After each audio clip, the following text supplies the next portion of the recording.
हड्डी सीधी, आंखें बंद, मन शांत। गहरी लंबी सांस भरते हुए पवित्र ओंकार का हम 3 बार उच्चारण करेंगे। ओ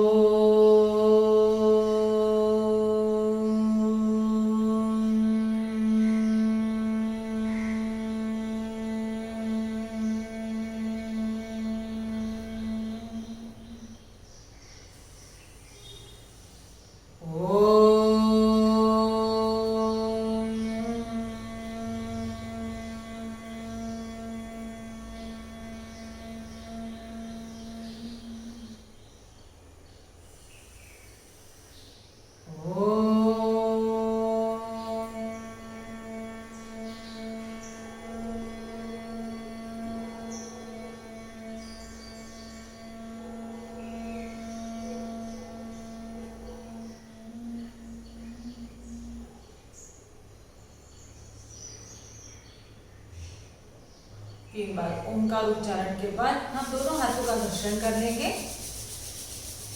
हाथों को गर्म कर लेंगे।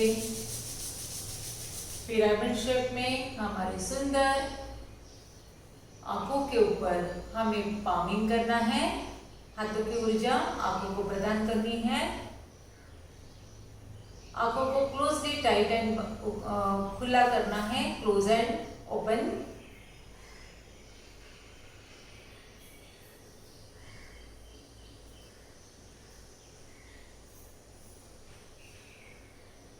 आंखों को क्लॉकवाइज एंटी क्लॉकवाइज घुमाना है।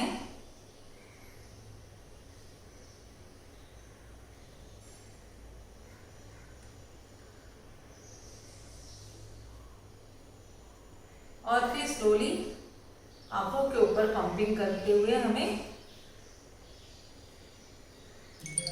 दोनों हाथ जो है हमारे सुंदर चेहरे के ऊपर से, सुंदर बदन के ऊपर से, मजबूत सुदृढ़ शरीर के ऊपर से घुमाते हुए और कृतज्ञता व्यक्त करते हुए हम शुरुआत करते हैं आज की सेशन को।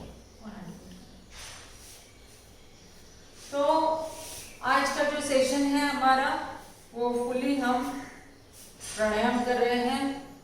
प्राणायाम के जो 8 मेन जो प्रकार है वो करेंगे और उसके बाद में बाकी जो प्राणायाम है वो भी करने की कोशिश करते हैं आज के दिन में। तो पहले जो है ये है भस्त्रिका प्राणायाम। भस्त्रिका प्राणायाम में हम क्या करते हैं कि ये डायफ्रामिक ब्रीदिंग, यहाँ तक का ब्रीदिंग होता है, पूरा चेस्ट भर के सांस को भरना और धीरे धीरे छोड़ना, इसे बोलते हैं भस्त्रिका प्राणायाम। दूसरा जो है वो है हमारा कपालभाति प्राणायाम। कपालभाति प्राणायाम जो है ये दोनों में आता है, यानी कपालभाति षट क्रिया में भी इंक्लूड है और प्राणायाम में भी इंक्लूड है। कपालभाति प्राणायाम को हम जीवन संजीवनी प्राणायाम भी कहते हैं, क्योंकि इससे हमारे शरीर की पूरी तरह से शुद्धि होती है और नवजीवन मिलता है। तीसरा जो प्राणायाम है वो बाह्य प्राणायाम। बाह्य प्राणायाम में हम त्रिबंध लगाते हैं, मूल बंध लगाते हैं, उड़ियान बंध लगाते हैं और जालंधर बंध लगाते हैं। यानी मूल बंध हम एनस को खींचते हैं, गुदास्थान को ऊपर की तरफ खींचते हैं, गुदास्थान का द्वार बंद करते हैं और हम उड़ियान बंद करते हैं। उड़ियान बंद यानी कि हमारे नाभि का द्वार जो है उसे बंद करते हैं, नाभि को पीठ की तरफ खींच के लेते हैं। और जलंधर बंद यानी कि हमारा जो सांसों का जो पाथ है, एयर पाथ है, इसे इस प्रकार से हम क्लोज करना है। चिन को नेक पिट पे लेके आएंगे तो ये क्लोज हो जाता है और ये तीनों पाथ जो हमारे हैं वो बाह्य प्राणायाम में बंद हो जाते हैं। बाह्य प्राणायाम में हम सांस छोड़ के ये तीनों बंद को लगा देते हैं और तीनों बंद को लगाने के बाद में उसे हमें यथाशक्ति होल्ड करना है, यानी कि बहिर्कुंभक अवस्था में ये हमें पोजीशन को होल्ड करना है। इस प्रकार से बाह्य प्राणायाम जो हम करते हैं, इसके बाद चौथा जो प्राणायाम है वो है अनुलोम विलोम प्राणायाम। अनुलोम विलोम में हम एक नोस्ट्रिल से लेते हैं सांस, दूसरे से छोड़ते हैं, जहाँ से छोड़ा उधर से ही भरते हैं और अपोजिट छोड़ते हैं और ये क्रिया निरंतर शुरू रहती है। अनुलोम विलोम प्राणायाम को राजा कहा गया है क्योंकि ये सबसे ऊपर, और बेड रिडन भी कोई रहेगा तो भी उसे खड़ा करने का काम अनुलोम विलोम कर सकता है। सोते सोते भी कोई भी साधक जो है ये अनुलोम विलोम की प्रैक्टिस करके ठीक हो सकता है।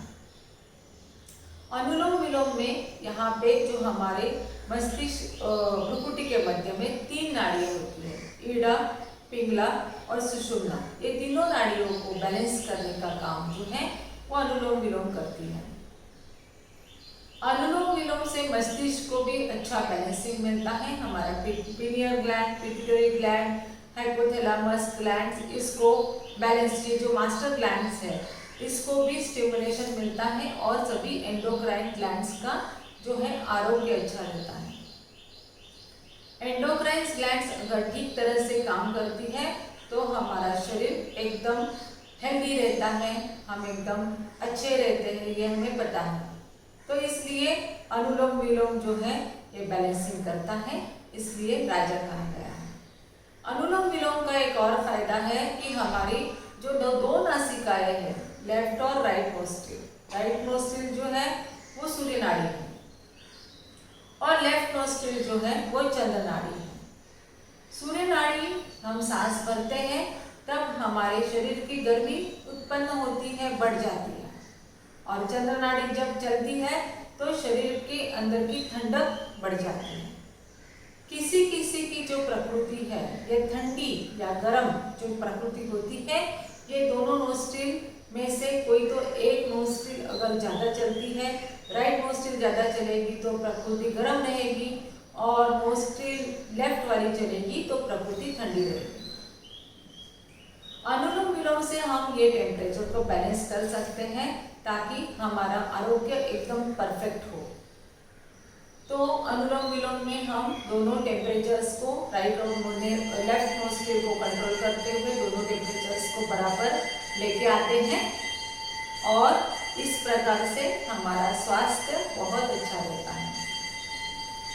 तो ये चौथा प्राणायाम हो गया अपना अनुलोम विलोम। 5वां जो प्राणायाम है ये है भ्रामरी। भ्रामरी में हम इस प्रकार की पोजीशन लेते हैं, अंगूठा कान में, ये फर्स्ट उंगली जो है आईब्रो, आई, नोज के बाजू में और मुंह के बाजू में से हमारे 5 उंगलियों की प्लेसमेंट करनी है दोनों बाजू से। और ये करते हुए हम सांस भरते हैं और सांस छोड़ते हुए हमें भ्रमर गुंजन, यानी जैसे भंवरा गुंजन करता है, तो इस प्रकार की आवाज हमें करनी है। ये है भ्रामरी प्राणायाम। भ्रामरी प्राणायाम में हमारे प्रत्याहार को हम देखते हैं, यानी कि हमारे सेंसेस को इन्वर्ट करते हैं। हमारी खुद की आवाज सुनते हैं, हम आंख बंद करते हैं तो अंदर का दर्शन लेते हैं, हम नाक बंद करते हैं तो अंदर से हम कैसे सांसों को छोड़ रहे हैं उसके ऊपर कंट्रोल करते हैं। तो हमारे जो 5 सेंसेस है उसको हम इन्वर्ट कर लेते हैं। पंच जो कर्म है, पंचेंद्रिय हमारे हैं, उनको इन्वर्ट करते हैं हमारे प्रत्याहार में। प्रत्याहार ये जो है हमारे भ्रामरी प्राणायाम प्रत्याहार का प्रतीक है। इसके बाद में हम करते हैं उज्जायी प्राणायाम। उज्जायी प्राणायाम में हम सांस भरते हैं और इसके बाद में राइट नोस्ट्रिल क्लोज करते हुए सांस को हम यहाँ से गले में से इसको छोड़ते हैं घर्षण करते हुए, यानी कि हम सांस भरते हैं, पहले बंद लगाते हैं। जितना टाइम हम बंद लगाएंगे उतना टाइम हमें रुकना है। सांस भरी हुई है यानी कि अंतर कुंभक है, और फिर सांस छोड़ते हुए राइट को क्लोज करते हुए हमें घर्षण युक्त सांस छोड़ना है। ये है उज्जायी प्राणायाम।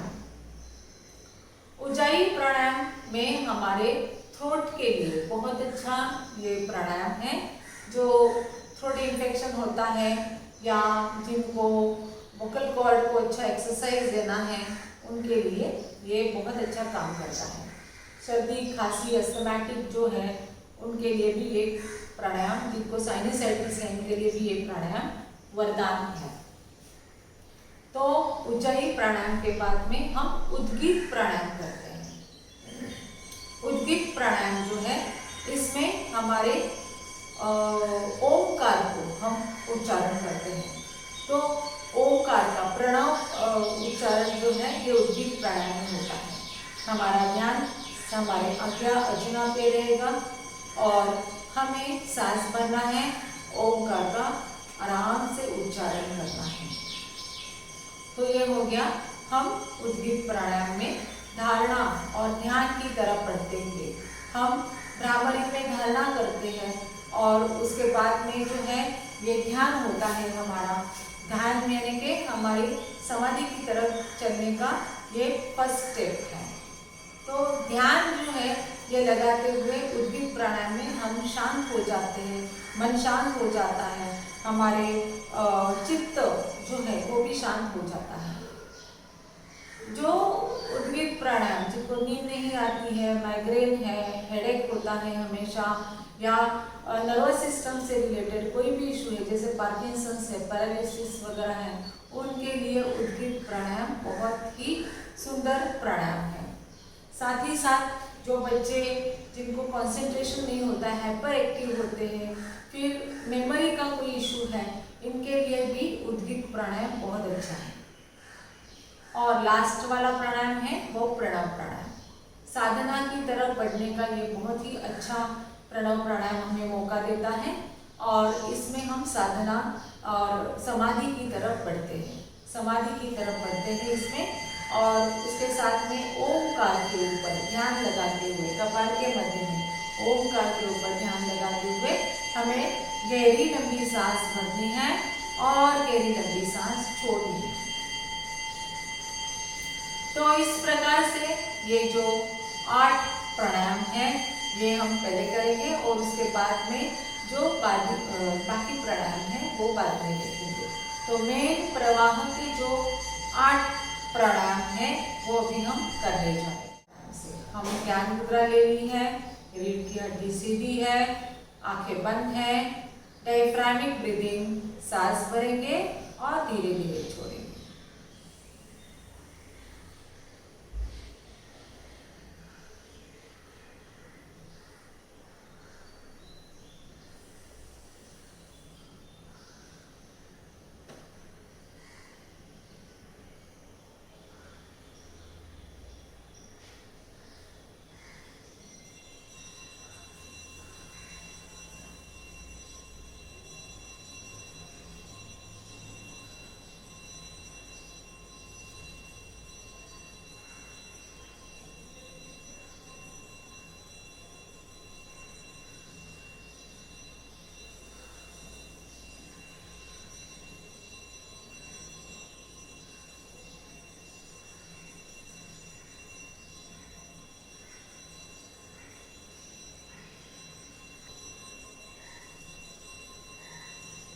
तो इस प्रकार से हमने भस्त्रिका प्राणायाम ये डायफ्रामिक ब्रीदिंग किया हुआ है। इसके बाद जो कर रहे हैं वो हम कपालभाति प्राणायाम, 1 सेकंड में 1 स्ट्रोक, इस प्रकार से हमें कपालभाति को करना है। तो कपालभाति करने के लिए हमें कैसे करना है, यहाँ पे सांस को छोड़ते वक्त हमें ध्यान देना है, सांस को छोड़ने के लिए स्ट्रोक्स देना है। तो इस प्रकार से हम करते हैं। कपालभाति में हम वायु मुद्रा भी ले सकते हैं, ज्ञान मुद्रा भी ले सकते हैं। वायु मुद्रा लेते हैं तो गैस वगैरह एसिडिटी रहेगा तो ये निकल जाएगा।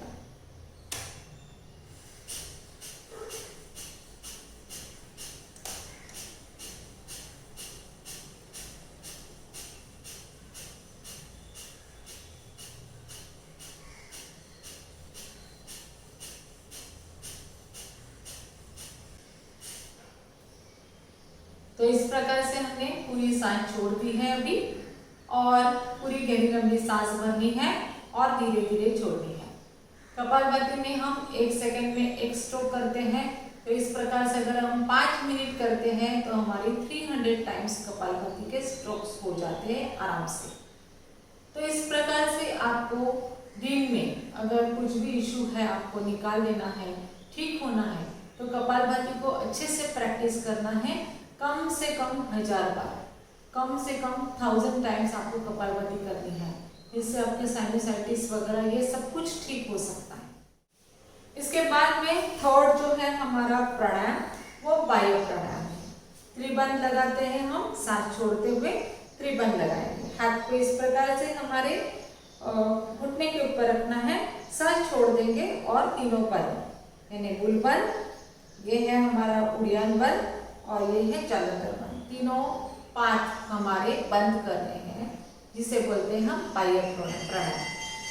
सांस छोड़ेंगे,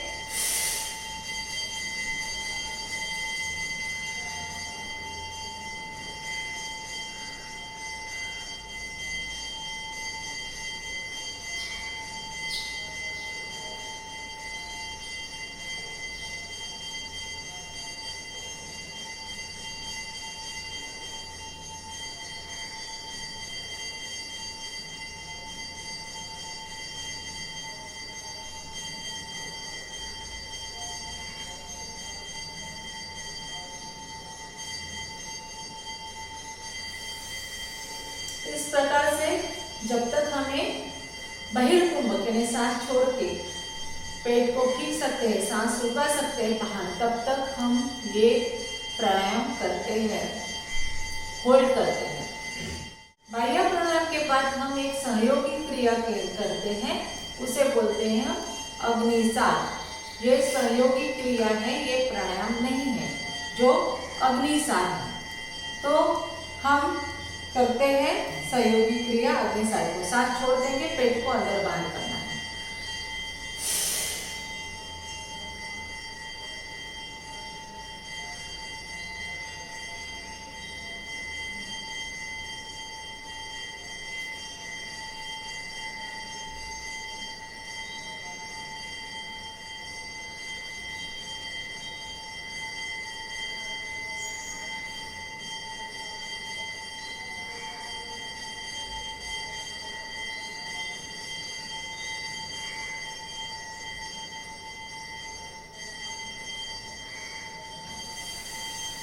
तो इस प्रकार से सांस रुका के हमने स्ट्रोक्स दिए थे, आगे पीछे आगे पीछे आगे पीछे, और जब तक हमारा बहिर्कुंभक अवस्था हम पकड़ सकते हैं तब तक ये हमें स्ट्रोक्स देने हैं। बीच में सांस भरनी नहीं है। जब सांस भरने की इच्छा होती है, पेट को हम छोड़ देंगे और आराम से सांस भरेंगे। तो ये हो गया हमारा बाह्य प्राणायाम। चौथा जो प्राणायाम है, ये है ऊंचाई प्राणायाम। सांस भरेंगे हम,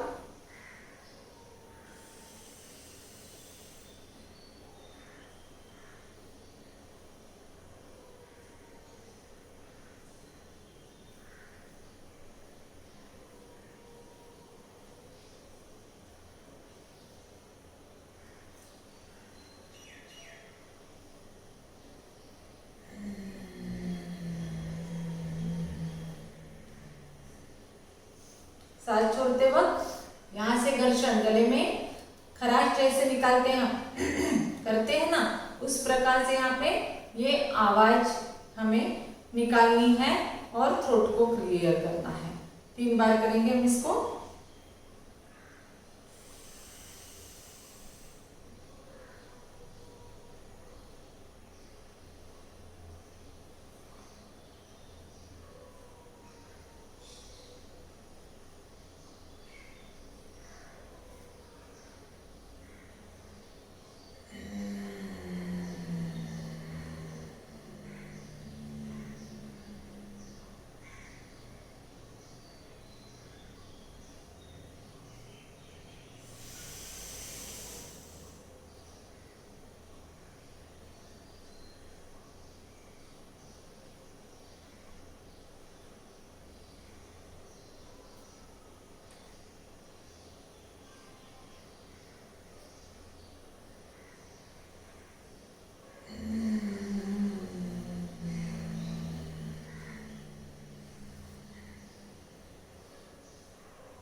ये हो गया हमारा ऊंचाई प्राणायाम। इसके बाद हम करते हैं, वो है प्राणायामों का जो राजा है अनुलोम विलोम प्राणायाम। अनुलोम विलोम प्राणायाम के लिए हम रेडी हो जाते हैं। हमारे लेफ्ट हैंड से हमने ज्ञान मुद्रा ले ली है। अनुलोम विलोम के लिए हमें राइट नोस्ट्रिल क्लोज करना है अंगूठे से और लेफ्ट नोस्ट्रिल क्लोज करना है हमारे मिडिल फिंगर और रिंग फिंगर से। तो इस प्रकार से करेंगे हम। सांस भर के पहले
तो इस प्रकार से अनुलोम विलोम को हमने किया है और टेम्परेचर बैलेंस राइट और लेफ्ट नोस्ट्रिल को हमने ये किया हुआ है। नेक्स्ट जो प्राणायाम आता है वो भ्रामरी प्राणायाम। भ्रामरी प्राणायाम से हमारे ध्यानात्मक प्राणायाम शुरू हो जाते हैं। ये क्रियात्मक प्राणायाम अभी तक जो थे वो क्रियात्मक प्राणायाम, 5 प्राणायाम हो गए हमारे क्रियात्मक और फिर 3 प्राणायाम ध्यानात्मक। ध्यानात्मक यानी मेडिटेशन के पोज वाले जो प्राणायाम है जिससे हम समाधि तक पहुंचते हैं, मेडिटेशन। ओके, तो वो ध्यानात्मक प्राणायाम है हमारे। तो ये 3 प्राणायाम में पहला आता है भ्रामरी प्राणायाम। भ्रामरी में जैसे बताया अंगूठा, index, middle finger, ring finger और छोटी उंगली, इस प्रकार से प्लेसमेंट हमारी करनी है।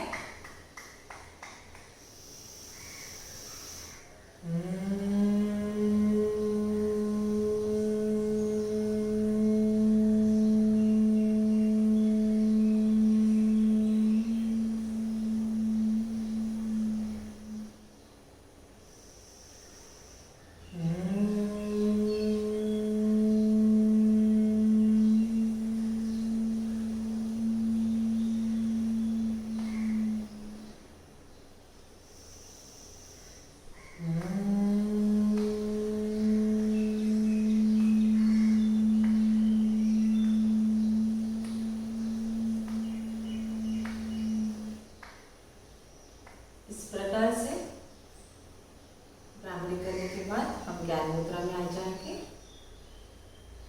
थ्रोट में जो वाइब्रेशंस होते हैं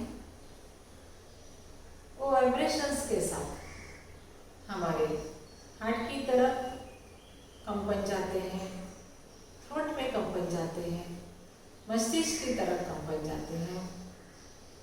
तो जहाँ पे भी कुछ भी इम्प्योरिटीज हो ये निकालने का काम भ्रामरी प्राणायाम करता है।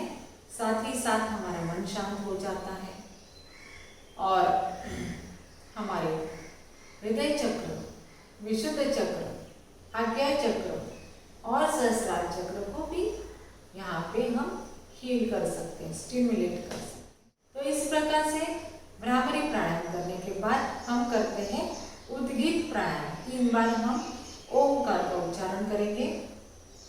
लंबी गहरी सांस भरनी है और फिर धीरे धीरे ओमकार के उच्चारण के साथ धीरे धीरे सांस को छोड़नी है। 3 बार करेंगे हम। सांस करेंगे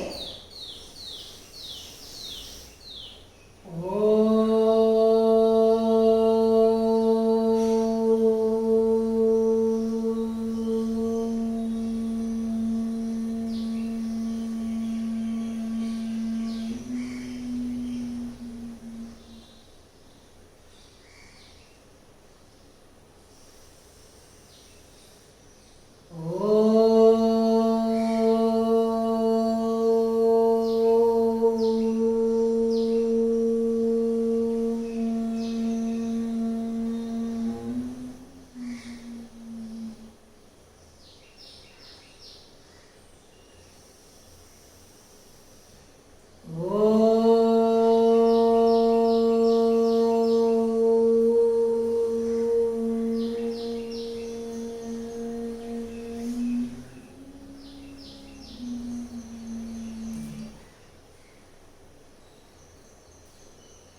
मन ही मन सुनना है।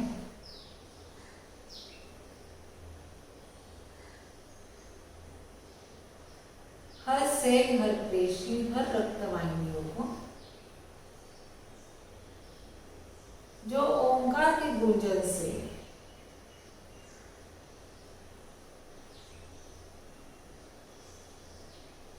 जो टाइनी वाइब्रेशंस मिले हैं, जो एनर्जी मिली है, जो फ्लो एनर्जी का मिला है, उसे नस नाड़ियों तक पहुंचते हुए देख रहे हैं। हर सेल, हर पेशी छोटे छोटे जो रहते हैं, सिर से पैर तक, उसे हम ऑब्जर्व कर रहे हैं।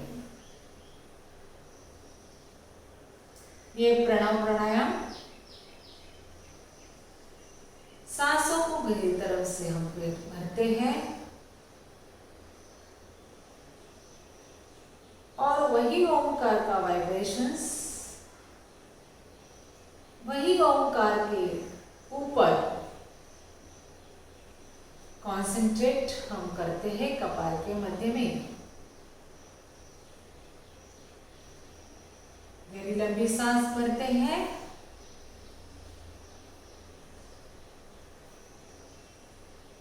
और धीरे धीरे छोड़ते हैं।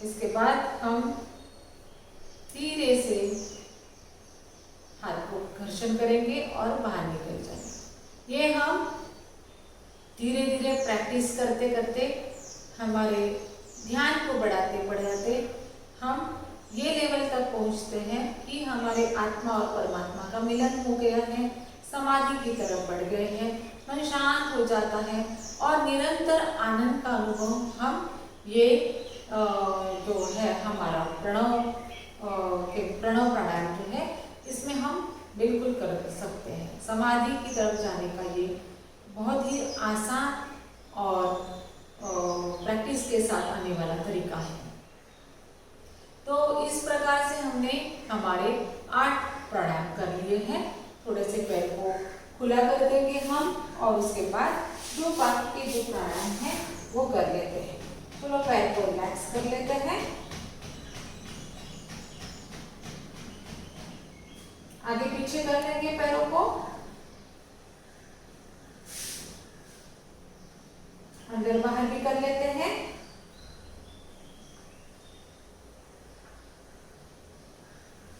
और पैर को गोल घुमाएंगे, क्लॉकवाइज एंड एंटी क्लॉकवाइज।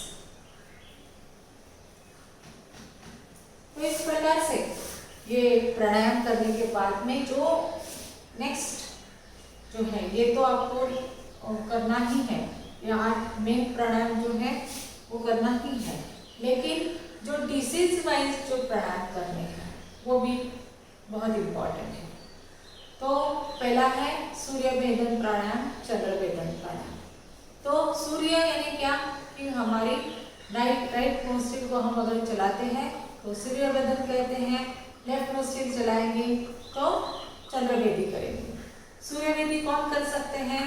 जिनका लो बीपी है, बॉडी में ज़्यादा ठंडक है, जिनको गर्मी बढ़ानी है, उनको सूर्य भेदी करनी है। तो सूर्य भेदन प्राणायाम कैसे करना है?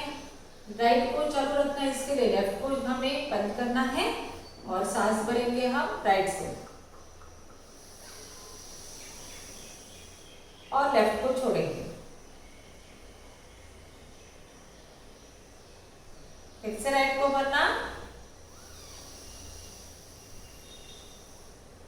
और लेफ्ट को छोड़ना।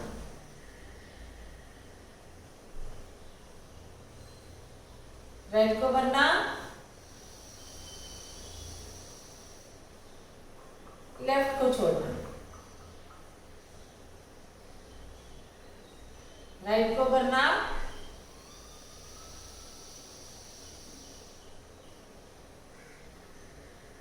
लेफ्ट को छोड़ना। तो इस प्रकार से ये सूर्यभेदी करते हैं हम। लेकिन जिनको बॉडी में गर्मी है, हाई बीपी है, हाइपरटेंशन है, उनको ये प्राणायाम बिल्कुल करना नहीं है। तो किनको करना है? लो बीपी, कोल्डनेस और जो अस्थमैटिक साइनोसाइटिस वाले जो है उन्हीं को करना है, बाकी को नहीं करना। अभी दूसरा जो प्राणायाम है ये है चंद्रभेदन प्राणायाम। चंद्रभेदन में हम नेचुरली जो है ये लेफ्ट नोस्ट्रिल को चलाने वाले हैं। तो चंद्रभेदन प्राणायाम कौन कर सकता है? जिनके बॉडी में ज्यादा गर्मी है, उष्णता है, तब ताप ज्यादा है जिनको, उनको करना है चंद्रभेदन प्राणायाम। हाइपरटेंशन, हाई बीपी, इनको जरूर करना है। जिनको हाइपरटेंशन के कारण ब्रेन हैमरेज हो गया है, ओके, स्ट्रोक आया है, उनको भी ये प्राणायाम बहुत महत्वपूर्ण है, उनको उपयोगी है, बहुत बढ़िया है। तो यहाँ पे हम क्या करते हैं कि हमारी लेफ्ट नोस्ट्रिल को चलाते हैं। तो यहाँ पे हम इस प्रकार से राइट को क्लोज करेंगे, लेफ्ट से भरेंगे, राइट को छोड़ेंगे।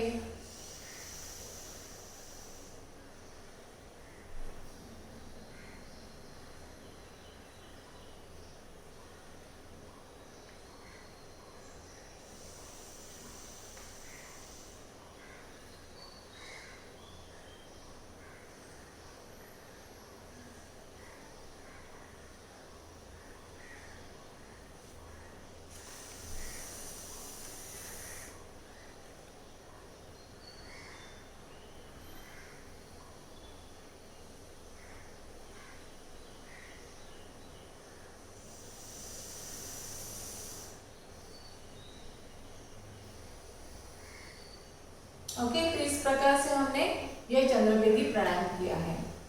और जिस प्रकार से बोला कि ये प्रिकॉशन कौन नहीं कर सकता है, कौन कर सकता है, तो डिसीज वाइज ये प्राणायाम हो गए हैं। इसके बाद में जो है वो शीतली, शीतकारी और प्लाविनी प्राणायाम आते हैं। तो जिससे हम कैसे करते हैं? शीतकारी प्राणायाम को हम दांत से हवा भरते हैं, निकल जाते हैं। तो जिनको पेट में ज्यादा गर्मी है, ये एब्डोमिनल हीट ज्यादा है, उनके लिए ये बहुत अच्छा है। लेकिन ठंडक वाले जो है वो नहीं करने हैं, जिनकी बॉडी में ज्यादा ठंडी है उनको नहीं करना है। ये सीजन वाइज भी कर सकते हैं, यानी कि समर सीजन में जब ज्यादा गर्मी होती है तब हमारे बॉडी का टेम्परेचर ठीक रखने के लिए, अगर ज्यादा अंदर से गर्म हो गया है बॉडी, तो टेम्परेचर को नीचे लाने के लिए हम ये प्राणायाम जरूर कर सकते हैं। ठीक है, तो इसमें क्या करते हैं? हम सांस भरते हैं और निकल जाते हैं।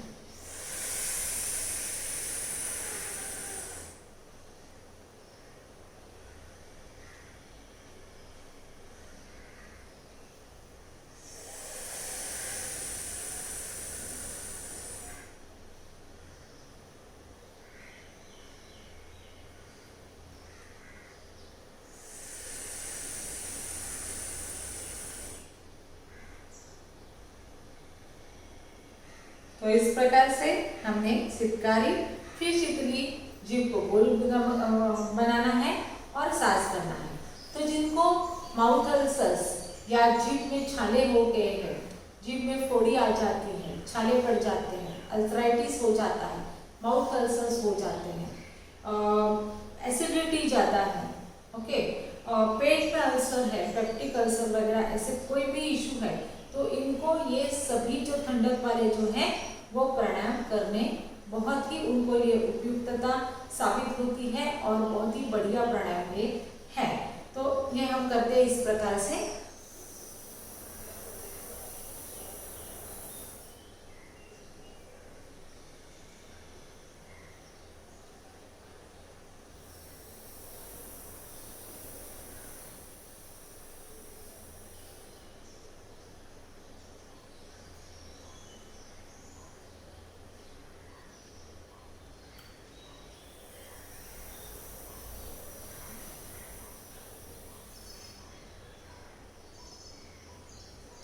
गया हमारा ठंडक वाला।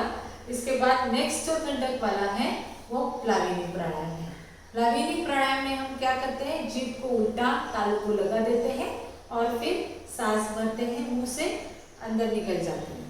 प्लाविनी प्राणायाम में भी हमारे साइड्स, जो गाल के साइड में जो ये जगह रहती है अंदर की तरफ, तो वहाँ पे अगर छाले आए हैं तो वो प्लाविनी प्राणायाम से बहुत अच्छी तरह से ठीक हो जाते हैं। और साथ साथ पेट की गर्मी है और अल्सराइटिस वगैरह है, थ्रोट में गर्मी लगती है, ये सब चीज़ें जो है हम प्लाविनी प्राणायाम से ठीक कर सकते हैं।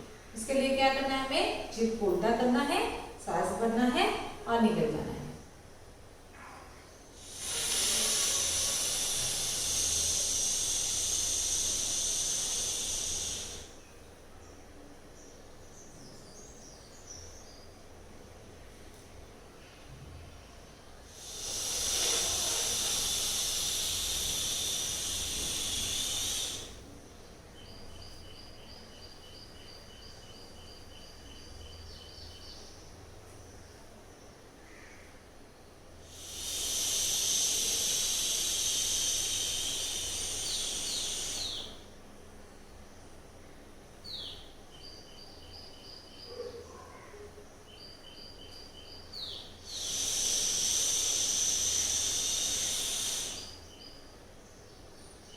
सीजन वाइज और हमारी तासीर कैसी है, हमारी बॉडी की रिक्वायरमेंट क्या है, वो देखते हुए ये सभी प्राणायाम हम